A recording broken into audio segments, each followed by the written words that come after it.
We're going to go ahead and get started now. I want to welcome you all to the breakout sessions, and we are here to discuss film and television, so welcome. My name is Diane Strand, and to give you a little introduction of myself, I am an executive producer, I am a best-selling author, I'm a speaker, and I'm a nonprofit founder that has a day program for adults with developmental disabilities. And we work in live action, animation, and multimedia and help place individuals into jobs. And I have an amazing group of panelists here that are all professionals in the entertainment industry and work in various different positions in television and film. So we'll go down the line and you can meet all of them, and then we have some questions, and I think at the end we'll have some time for a few questions from all of you as well. So welcome, and I'm going to pass it over to my friend Susette. Hi, I'm Susette Hsiung, and I'm a production executive at Disney Branded Television. I'm John Frizzell, and I'm a film and television composer, and work independently on my own, but done a lot of things in film and TV. Greetings. I'm Jimmy Lifton. I've been a film producer, produced 22 movies, won 2 Emmys, 5 Golden Reels. In animation, I currently run an operation called Visual Arts Academy, and my pleasure to be here. Thank you. My name is Alex Astrella, and I am a documentary filmmaker and owner and CEO of Blu Star Productions. Hello, I'm Jonathan Posell. I'm a member of the Editors Guild. I'm also a member of the American Cinema Editors, and I edit TV shows, usually comedies, single camera comedies, or multicam. Great. Well, I'm going to have you hold on to that mic down there, and as we kind of come back up the row, I'd like to hear a little bit from each of you about what your day-to-day work life kind of looks like, the things that you do, how you operate your day, and how you finish your day. I go first? Yes. I sit in a dark room for many, many hours by myself, looking at lots of footage. I'll use a typical 1-hour TV show as an example. Usually a TV show would shoot for 7 to 9 days. I'll get dailies the day after the first day of shooting, and I will start assembling the show about 1, 2, 3 days after they're done shooting. I'll have a finished rough cut, include sound effects, music, visual effects, everything that needs to be done to present a fabulous episode. Then a director will come in, work with me for 2 to 4 days, and then once that's done, that gets delivered to the producers or the creators of the show, and then they get to sit with me and finesse the show and make changes, and we get to collaborate and have fun.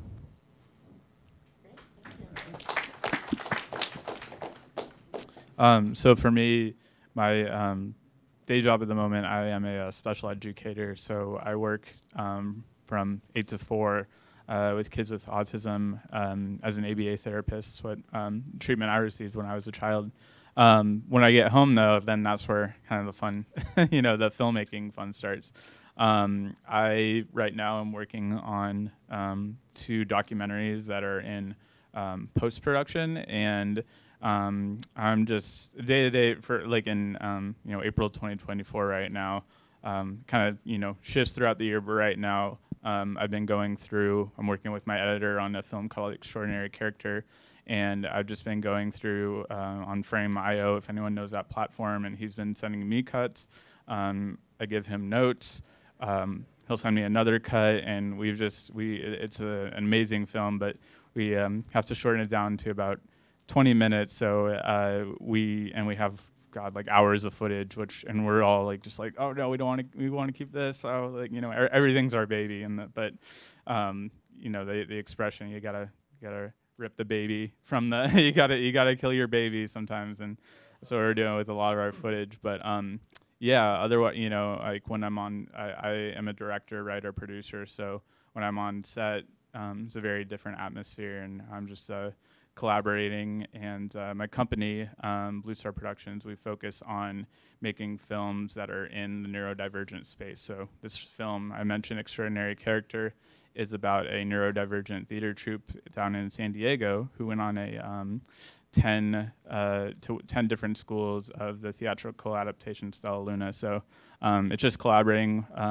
through email sometimes too with a lot of other people in the neurodivergent film space. So that's why it's awesome to be here.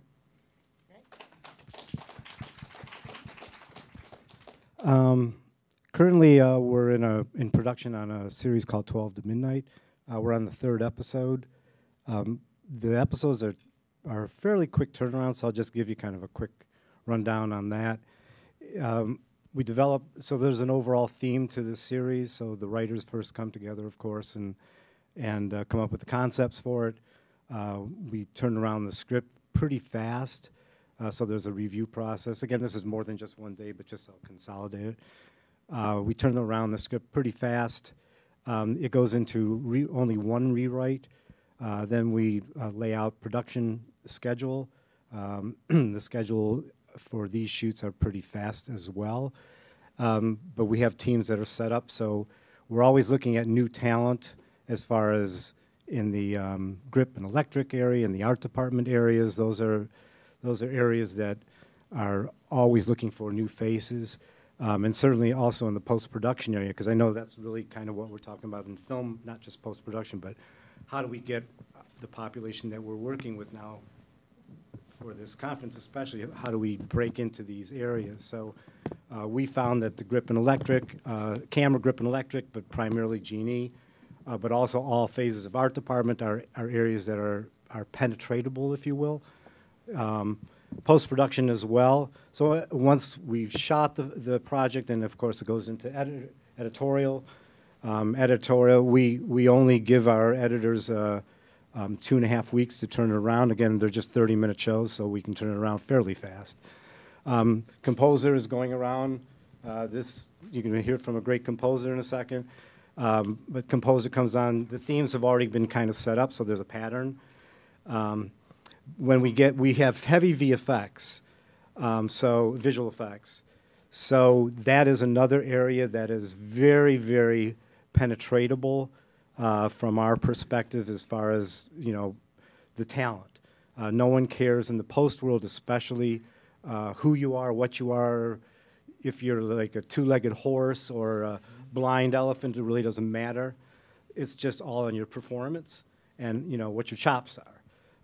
So that's an area that's pretty, no area is easy. And I know, I'm sorry, I don't mean to be long-winded, but I think one of the things that I'd certainly like to get across in general is, you know, if you're on the spectrum, if you're blah, blah, blah, if you're whatever, that's not the point. The point is, what are your skills? The point are what's your chops. And it is our jobs as, whether it's educators or producers or whatever, is to get you or anyone up to the point where you are on an even level as everyone else. Because you may get a job because you're on the spectrum for a minute. But in the reality, if you want to hold a job, it's going to be based on how good you are. And if you're going to have to be in an area that interacts with people all the time, then you've got to be a people person. If you're not a people person, then either you've got to learn to be a people person, or you got to pick a field that is not dependent on being a people person. But in the end, the producers and everyone else are not going to care whether you're Spectrum or whether you're Bliss or whether it doesn't matter. It's going to be how cool you are, that's important, how well you interact with your cohorts, but your skill set, man, your skill set's got to be good. And you've got to always be morphing, because everything changes. We were just mentioning very quickly how AI is coming out, and so many of the cats and kitties we're talking to right now are like, oh, I'm scared. It's like, do's and dudettes, forget that mindset, man. AI is here. Use it, grasp it, embrace it, command it, and make it as a tool, because then you've got something that someone else doesn't have. Anyways, I babbled way too much, but thank you. That's my day. I like what you said about chops. So I'm a film composer, and what that means is at the beginning of when I get brought on a project, there's usually a rough cut of the film or television show.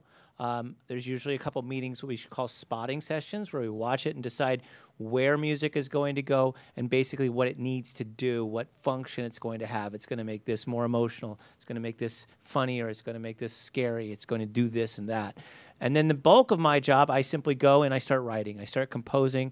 And a lot of that time that's just heaven for me because I'm alone in a recording studio. And I get completely in my hyper-focused thing. I have to set alarms to stop myself because I just keep going and going and going. And I don't really have to interact with the world at all. I love that part. I present my music. There's usually notes. On a good day, I say I write music. On a bad day, I write more music. Okay, so I fix my music. We keep tailoring it. We keep communicating. One of the important parts of my jobs is taking language and converting it into an emotional, non-linguistic music. And this is something which is it's a hard thing to explain, but I have to take words and then they just come to me. Now, how do you put that into music, right? So someone says, this is too much, this is too that. The next step of the process, if we're recording with an orchestra, is the music has to get prepared for the orchestra. And that's a wonderful area where there's orchestrators, copyists, librarians, musicians, engineers, a lot of really important jobs that need to be filled in that. And very technical jobs, I think jobs that lend themselves well to great pattern-seeking autistic minds. And then we put the music into the film, and hopefully we have something really great. Right now, I scored the documentary that Understanding Autism that Scott Steindorf talked about this morning, and so I hope everyone gets a chance to see that. Working on the reboot of King of the Hill right now, and Beavis and Butthead. So there we go. My role as a production executive, I manage the people who manage the shows for Disney Channel and the kids programming on Disney+. So our slate is animation, live action, unscripted, scripted, movies, series, and short form. And we produce hundreds of hours of content for kids. But what's more important or relevant to this conversation is how I started in the business. I graduated from college with an economics degree and some background in concert production. And my first TV job was at MTV. And I started as the production clerk. So I learned to follow the paper trail. How long does it take to plan for prep? How long to shoot something? How long to post something? How much do you pay for labor, equipment, facilities? What are the legal things you should think about? What are the logistics and operational things you should think about? So these early learnings helped pave the way for my producing career at MTV, HBO, and Disney. Great. Great information. Kind of leads me into my next question. And I know we've touched on it a little bit, but if we start talking about pathways and how to kind of get to where you are, who are the people who work around you? Or maybe some of the positions that maybe led you to where you are, that might be some of those entry-level spots that people who are trained who might be able to break into that. Are you talking about first jobs? Yeah, you kind of started with your first job, but what's the pathway and how do you kind of proceed to become a producer or a director or an editor? Where do you start? So the entry-level job in live action is a production assistant. And so there are production assistants in different disciplines, production office, on set, costumes, props, post-production. Those are all areas where you can break in and you can find a match to your skill set and your interests. I think that it's kind of hard to find those roles. My producers tell me that they usually it's all word of mouth and it's a relationship-based business. But they do have some resources like staffmeup.com is a resource people use. The Facebook has some groups. Production assistant jobs in Los Angeles is a resource. So various things like that. When I started out, I ran out of money. I was at Manhattan School of Music, couldn't go back for the next semester. I got a job in a recording studio. They had this new machine called the Synclavier, which was the $500,000. It was in the late 80s. It was a $500,000 synthesizer, and it had, and I was basically just getting people coffee, but it had this huge library of discs and sounds that went with it. And my little pattern mind organized like a library of this, and no one else could really use it, and they became dependent on me. So my advice to you is to get into just a simple thing like getting coffee, and then find a way to make yourself indispensable to the system. Use that brain of yours to find something that you can organize, that you can shape, that you can facilitate to make everything run smooth, but you are essential in that process.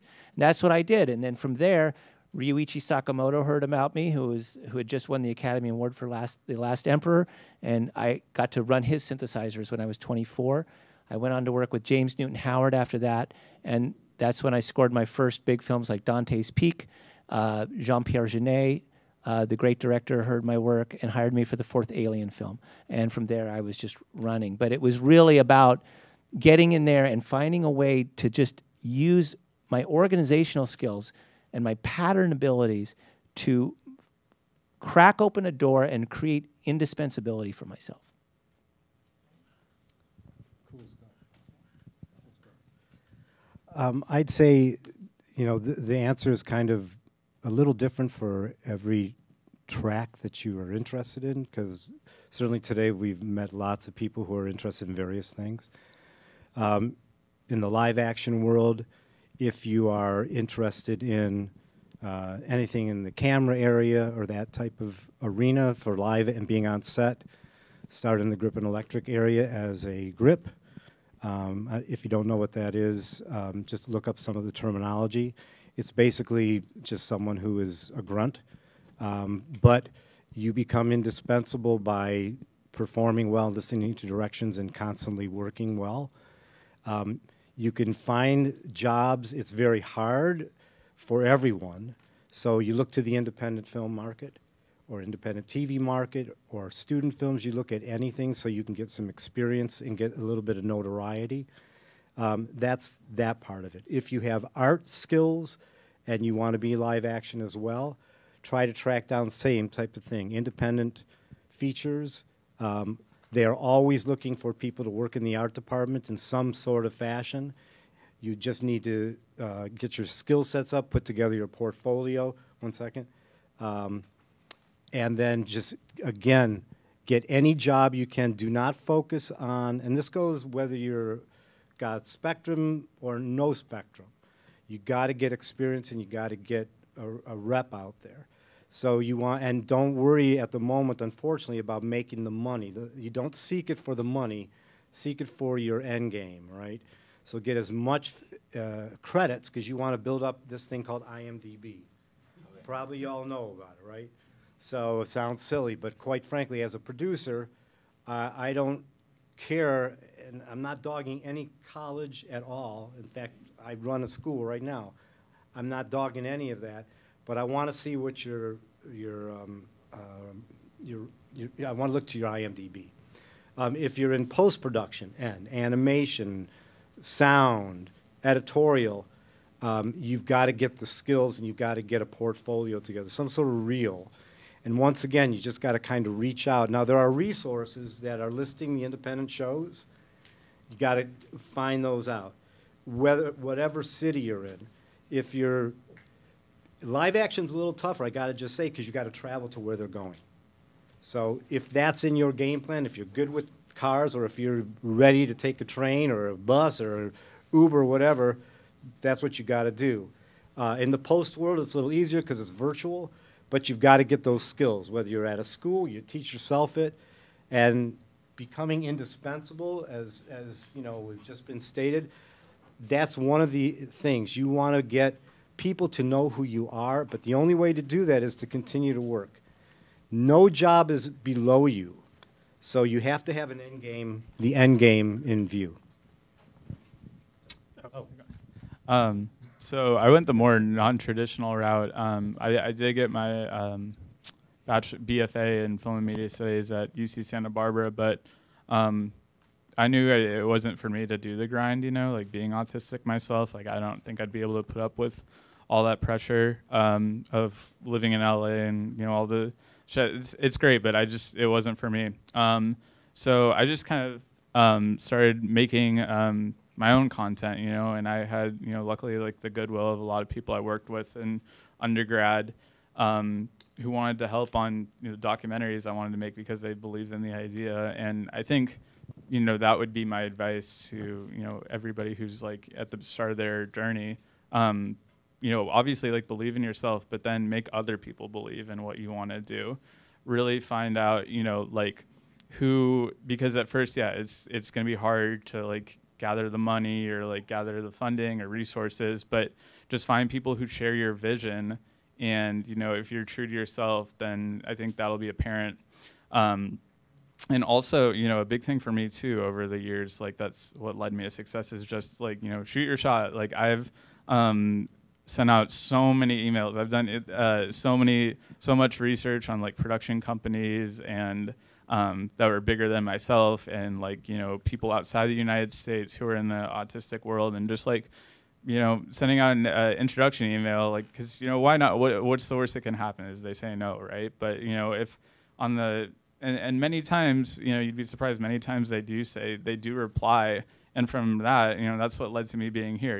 It's like I just shoot my shot, and it's really led to me, like, getting a lot of success, just being confident in your emails and networking and going on IMDb, going on LinkedIn, and just finding people who are, in your sector or who also share your same passion, and reaching out to them. It doesn't have to be, you don't have to, shoot for the top of the, the ladder, but you can just, find other local filmmakers who are trying to do the same thing as you or who are also autistic. And I think that can lead to a lot of success, just being confident and sending out those feelers and connecting and networking.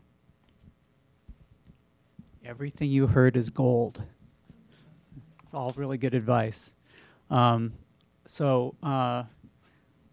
started working, I went to film school, and I worked as a PA while I was in film school. So when I got out of film school, I already knew people. And I don't know if that's if you can replicate that. My advice would be to start as a PA, anything you can get. I think commercials are also a pretty viable way to start out. Don't worry if you want to be an editor. Don't worry if you're going and picking up camera equipment.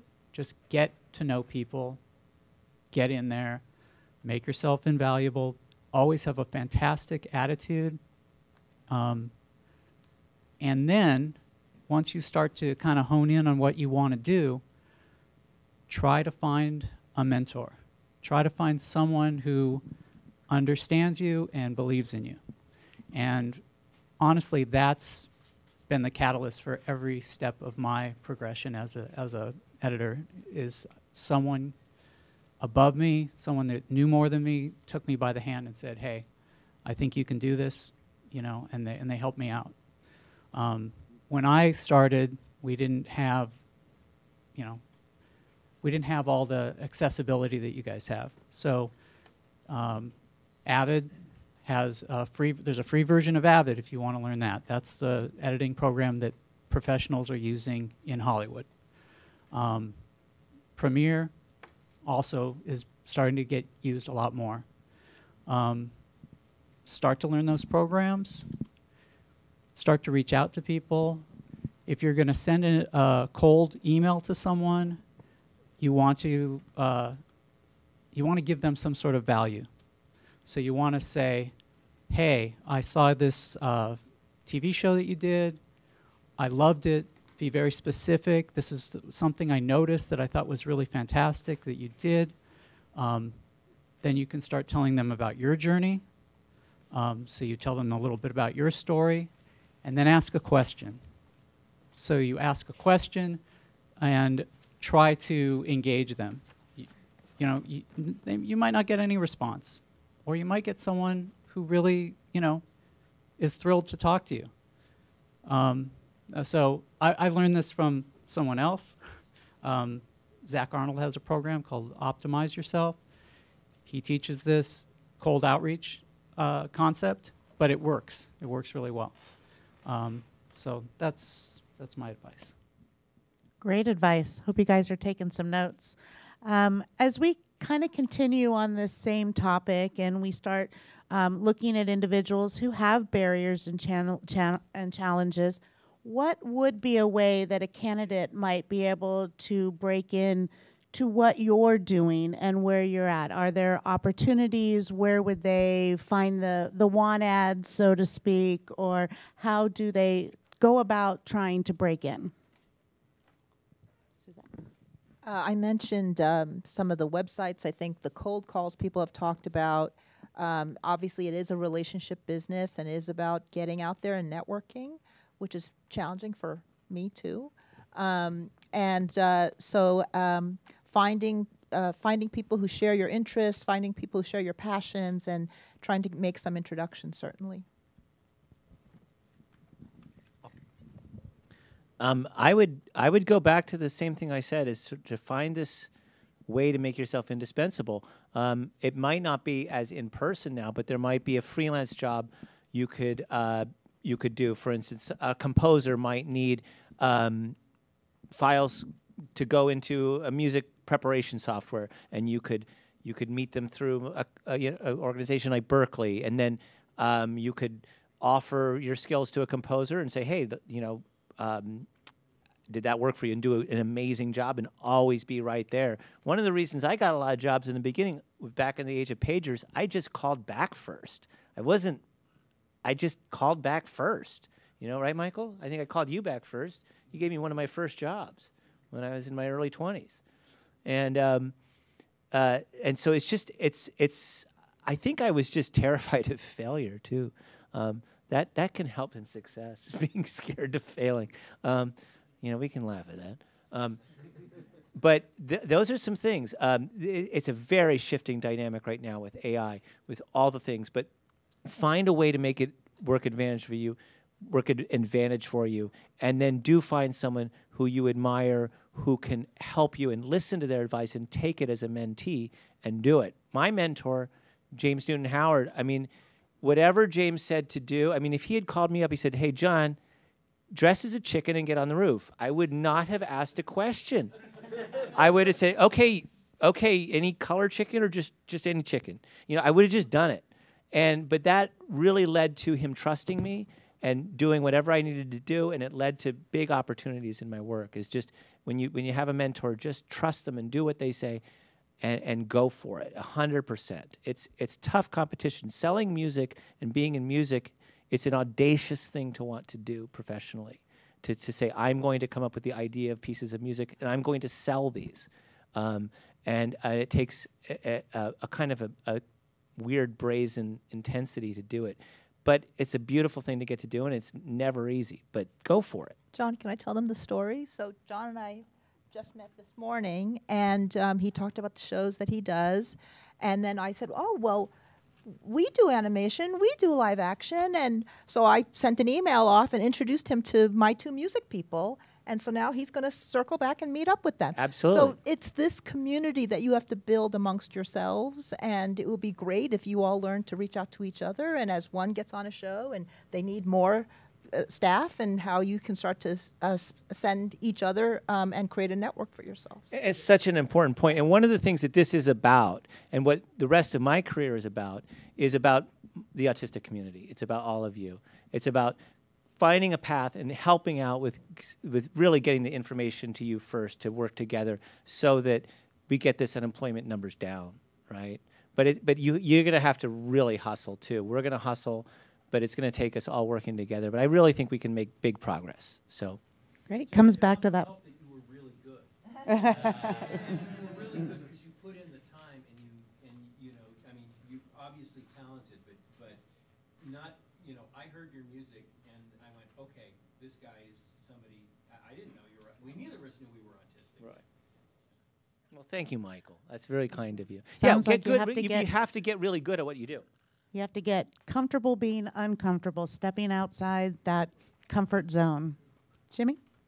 Do you mind if I ask the gang out here a question? Go So, for it. how many people here are interested in live action? Almost everyone here. How many people are interested in the post-production end of live action?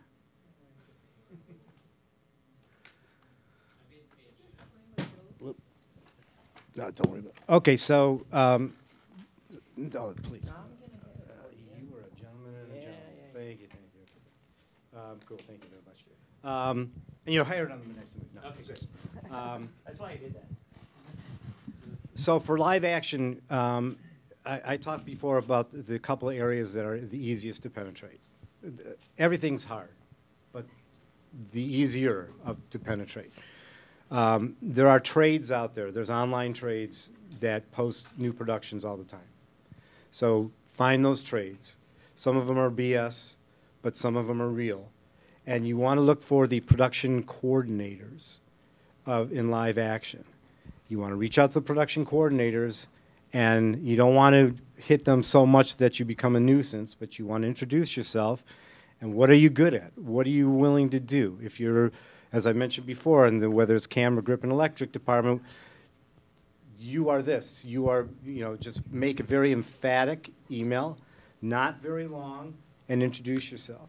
Art department, same thing. So find out who the art director is. You can find that out potentially through the coordinator, but you should also be able to locate some lists in town. Again, this is some research. Do some research. Who are the art directors? Who are the production designers? Reach out to them, and keep in mind you're going to start with independent, so you don't have to worry about trying to get to the big guys and big girls at this point. Try to get in, try to pitch your way in to do whatever you can in those departments. Post-production end, you got to do a reel. And then you've got to find out who's the post-production supervisor for the project. So it's all a matter of making these contacts. You don't have to get in person. So just get comfortable to write some things. Have someone look at, someone who you trust their opinion that will tell you if your email sucks, right? Write an email, give it to that person, and say, hey, does this suck? And let them help you get it down to what it should be. And then start doing a regular thing to them. Okay, I'm going to contact this person every 2 weeks. 2 weeks is not too horrible, right? It's a little bit of a nuisance, but as a producer, someone hitting me every 2 weeks, I'm going, okay, you know what? That's not bad. Maybe this cat or kitty, this is a person I want to see. So get in that way. There is a way to do this, but you've got to hustle. And again, it doesn't matter if you're on the spectrum. It doesn't matter what you are. This would be the same conversation I'd be having to anyone who wants to get in the industry. Is get in, do the work. You got to be good, like you were saying. Ultimately, you got to be good. You got to understand where your own strengths are. Like, if I wanted to be a cameraman or camera person, no matter how much I want it, I suck at that. So there's no way I would make it. So I'd have to finally come to grips with it. It's like, Jimmy, you really suck as that. But there are other areas that I'm okay at, and that's where I would focus. So figure out what you want to do. You can be wrong, and you can change. Everyone's young until they die, okay? Then you're done. So you can always change, whatever you do. Just start. That's the biggest thing I would say today is whatever you do, don't keep thinking about it. Just do it. You screw up, oh well, you screw up. Just do it. And if you're a budding director, because I met a bunch of people today and of course all the time, what do you want to do? I want to direct. Okay, great. You want to direct? Well, then go direct something, right? You don't need gear anymore. So that's a big thing, and I'm going to pass this on because I have a habit of talking too much. But gear doesn't matter anymore. Having gear is fantastic, but it's really talent. It's really what's your vision.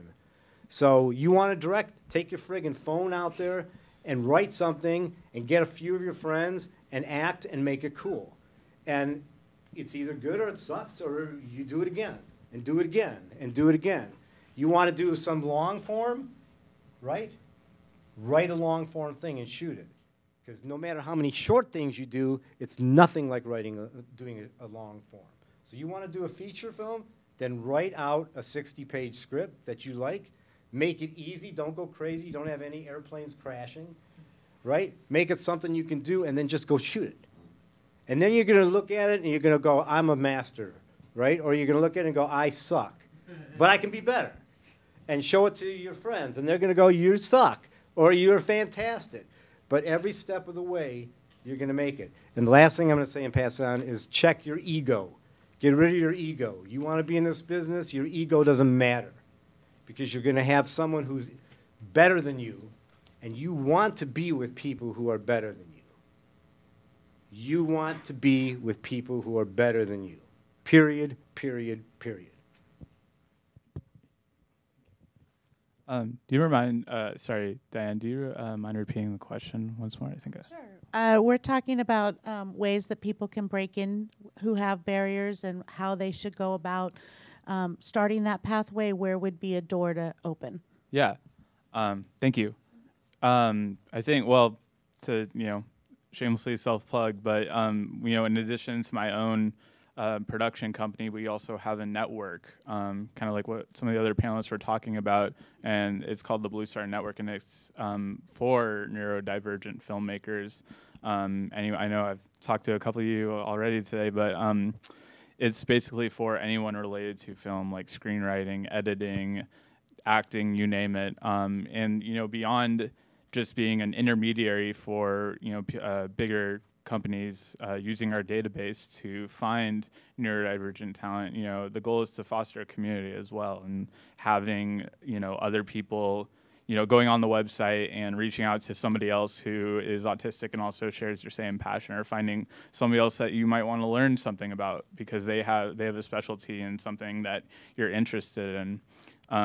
So yeah, I think again, you can find me after, but I think what we're trying to do is build like a network, where people feel safe, respected, and also, it's a way to showcase your work, to showcase everyone's work, no matter what level you're at. Another thing I would say too is, I think, the whole notion in this industry is, like, failure is part of it, but a lot of it's intimidating, and it's intimidating for everybody.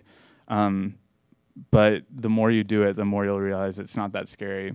And when you fail, it just leads to more growth.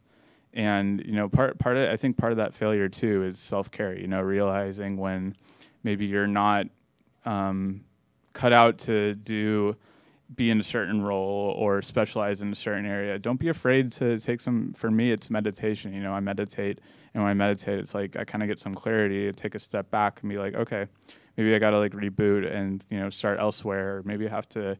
I think this kind of goes along with it. Don't be afraid to ask for help. When whether it's even your parents or mentor, somebody you've met who's also an autistic filmmaker, or in the industry. Don't be afraid to reach out and get their advice, or just tell your boss or whatever, like, hey, I need some accommodations, especially in our community.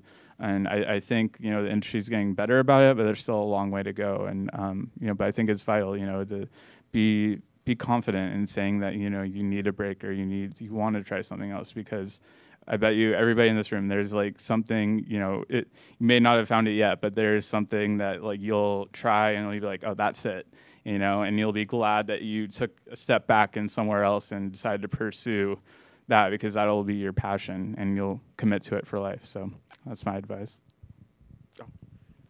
I don't have a whole lot to add, except as an editor, if you want to be a director, you should be a director that also knows how to edit.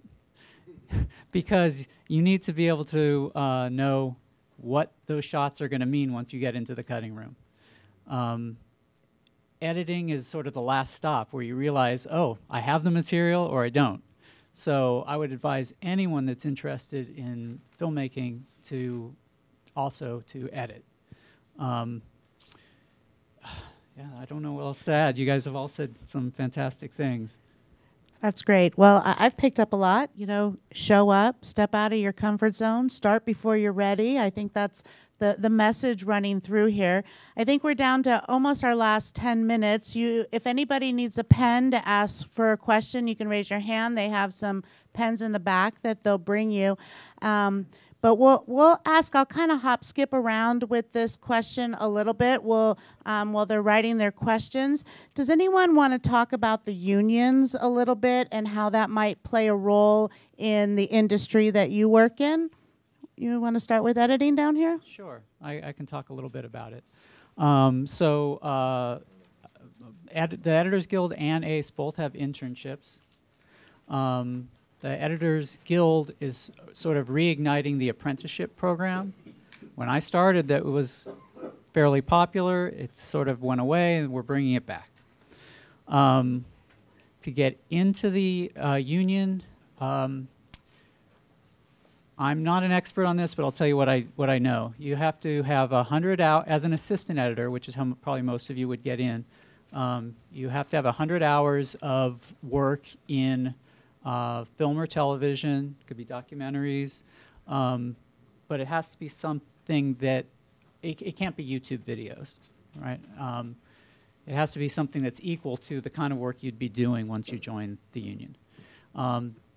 You have to show work stubs. You have to show that you got paid for those jobs.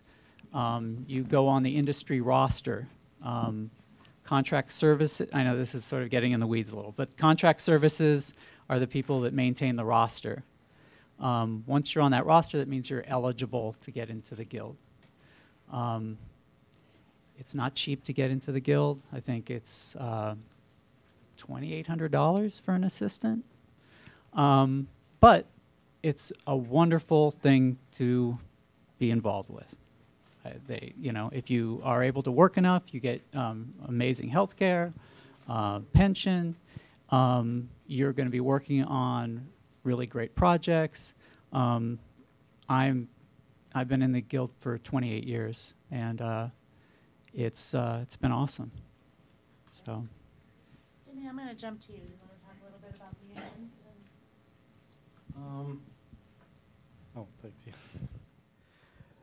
The unions are a vital part of a large portion of the industry.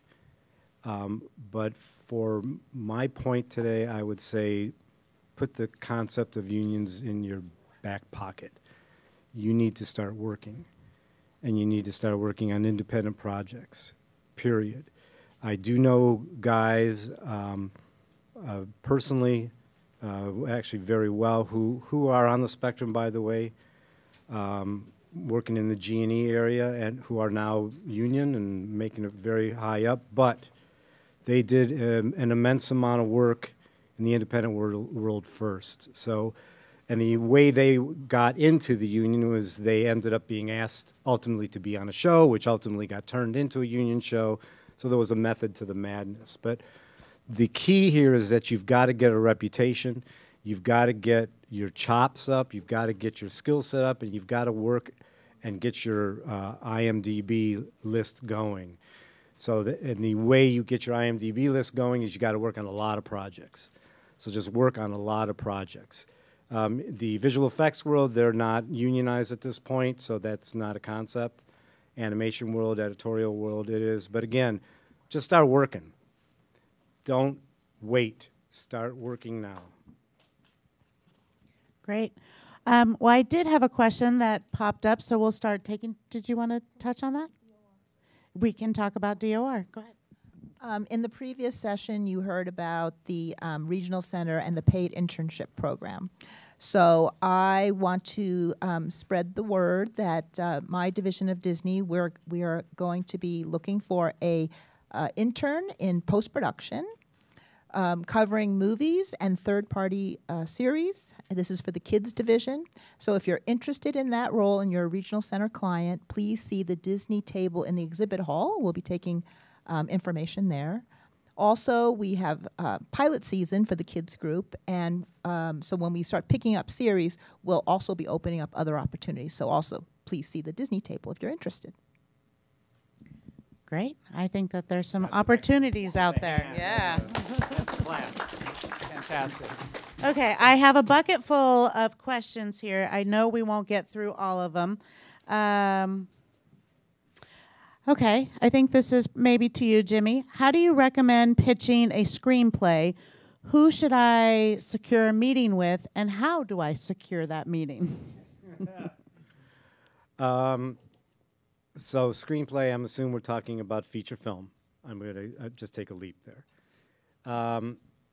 Projects get made by investors. I mean, they get made prior to that, but they're made by money. Let's just put it that way. So I hate to say it, but you got to find money to do that. Unless you have written a screenplay that you can make and you just want to make it. But if you want to get something in a larger scale, you've got to present that to investors first. It would be wonderful to say, hey, go send it to, you know, this producer and this producer over here, and they'll pick it up, but that's not the real world.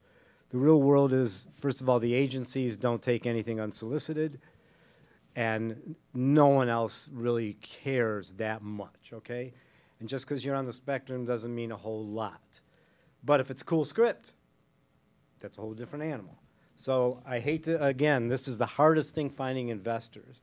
And I will tell you, because there's a bunch of potential filmmakers out there, the most important person you're ever going to meet, and never forget this, please never, ever forget this, is the investor. So once you've made, let's say you talk to him, maybe it's just friends, or maybe it's, you know, Uncle Joe or Tom or the person who owns the hardware store down the street, whatever, and you get a little bit of dough, don't go crazy. Make your project for a little bit of dough. Figure out a way. Don't make your dream. I'm sorry, I'm not going to be the auteur now and say make your dream thing. I'm going to say make something that you can potentially sell to someone. Okay? Even if it's online, even if it's whatever, because if you get your money back to your investor, even just back, with an additional $1, that investor will be your friend and your investor forever. And you need that. If you are a project creator, you want that. So that's what I would say. I have two questions. They're both going to go to you, Jonathan. It's talking about editing. They want to know if an Avid is key, that you need to work on Avid. And then somebody was asking about you naming off all the programs as well that you could actually edit on. It's interesting. So I've been using Avid for all my Hollywood productions since I don't know, version 3. So yes, you need to learn Avid. There's a free version. Premiere Pro is also very popular. It's used a lot for reality shows, non-scripted stuff. I've recently started using it, and it's pretty powerful. It's pretty cool. Also, you want to learn DaVinci Resolve. Things are changing very, very fast in our industry. It's not just AI. It's just, you know, there's been a bunch of strikes. Things have slowed down a lot. There's just been a lot of changes. And I would say that what you want to do now is you want to sort of be a generalist. You want to be pretty good at all those things, at all those programs. And you want to develop a talent to edit. You want to, you can adapt to various programs, right? You know, learn them, but you don't have to be an Avid certified, you know, you don't have to have a certificate. You just need to know the programs well enough, and just keep making stuff, you know? Just make stuff for yourself, for your friends, get a group together and just make stuff and edit and learn the programs, you know? But it's not you know, the industry, it's not about the programs, it's about you. It's about your skills as a creator, to be creative in the room and to be able to be adaptable. And if people bring you, you're going to have directors and producers bring you notes and say they want things changed, and you're going to have to be able to think quickly, how do I achieve their goal? How do I achieve their vision? And a lot of times they're not really clear on what they want changed. And you have to kind of sort of learn the note behind the note. What are they really trying to get at, you know? So these are the kind of skills, you know, people call them soft skills, I guess, that you need to learn. The programs, you know, kind of anyone can learn the programs. It's more about being creative. Well, thank you. I feel like this 45 minutes went really, really fast. It was such great information. I have some really good questions that are still in the bucket. So I think at this time we'll probably wrap up the panel and give ourselves maybe 5 minutes if there's somebody here you want to come ask a specific question to before we make our way to the next breakout session. I want to thank you all very much. I'm very impressed with all of your work. Thank you for being here and being a part of this. And thank you all for coming in. And let's go make some television.